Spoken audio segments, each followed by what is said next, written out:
Today we are going to talk about a design framework called Atomic Design. Okay, this design framework was proposed by Brad Frost, and I think this is the way to go right now in recent times when our web apps and our mobile apps, they have like 50 screens. Then you need some framework to control your design. Okay, so why I am going to touch this, because this is a bit advanced design course. So we are going to see what actually atomic design is, and on basis of this we are going to build our UI design guideline in the next lesson. Okay, so what is atomic design? Atomic design, basically it has been taken from the idea of chemistry, where we have atoms, molecules and organisms. Okay, now what it does is that there are 5 types of different levels of designs. Okay, so we divide our design elements into 5 levels. Atoms is the simplest form, molecules, then different design elements, they combine to create molecules, and then different molecules combine to create organisms, and we put together different organisms and they create templates that can be turned into pages with adding content into it. Okay, so let's see some of the examples from his this blog post, and you can see over here we have atoms, molecules, organisms, templates and pages. Now atoms are, you can see the building blocks, very simple in web interface elements like label of any field, then input field like the search field, the button. Okay, so these are all atoms. Then we have molecules. You can see we combined these 3 atoms to create a search bar. So this is going to perform just one single task. Okay, so one molecule is going to perform one single task. Okay, still they are very simple. They don't have any complex functions, or they are not very complex. Okay, then organisms. Now organisms are going to get into some shape of the design, like you can see your header, or he call it masthead of any design element. I called it header and navigation. Okay, so you can see this header bar or navigation bar, it has logo, then it has navigation, all the links, then it has search bar, or maybe it can also have social links. So this is going to be an organism. So we have one molecule over here, one molecule over here, and one molecule over here, which is going to be our logo and link, or maybe it's an atom. So basically we are combining different molecules to create an design element, and it is going to be called organisms. Why we need this all this methodology and all this framework to control our design? Okay, so if you are designing a very big app, and we have this header in all different pages, and maybe we have different headers in few pages, so this is going to control everything.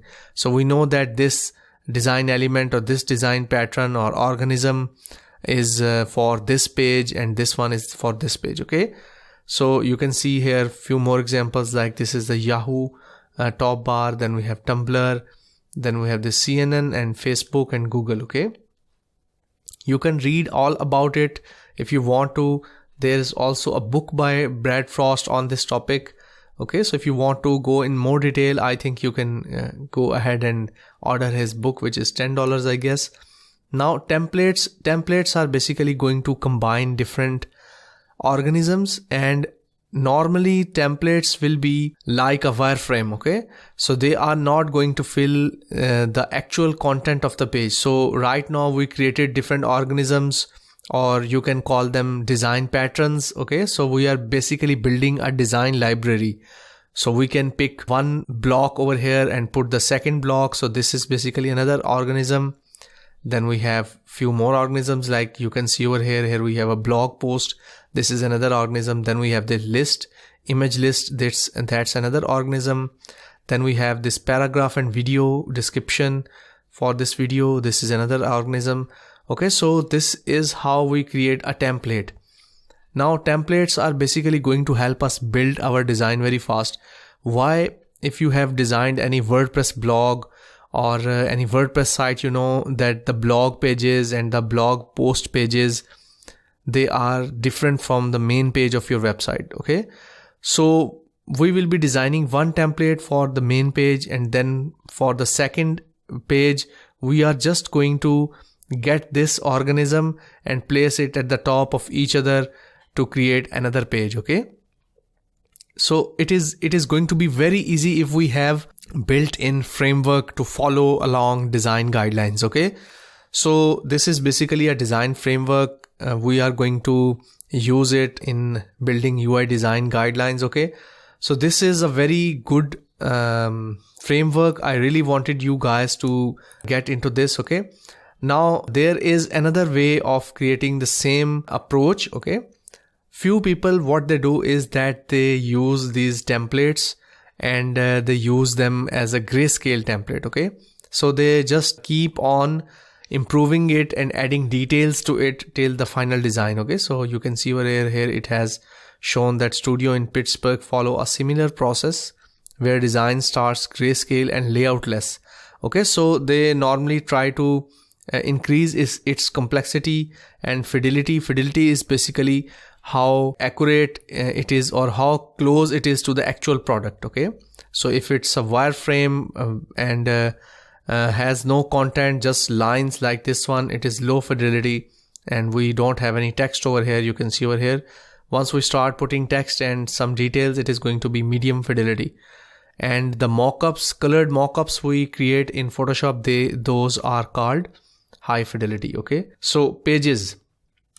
Now pages are same as the templates, just they have the real content. You can see over here they started adding content into this, like images. Okay, so the real content over here, so this is real content, that is why it is showing over here. Okay, so pages are going to be the highest level of fidelity, which I just described you, that they are basically the mockups. Okay, so this is the atomic design. You can read this post. I'm going to share the link to this. Also they have another, I think it's also some more explanation over here. I'm going to share both links with you. You can read it. It is very necessary. I think you have got the idea of atomic design and why I follow it in my designs. So let's move on to the next lesson to create UI design guidelines.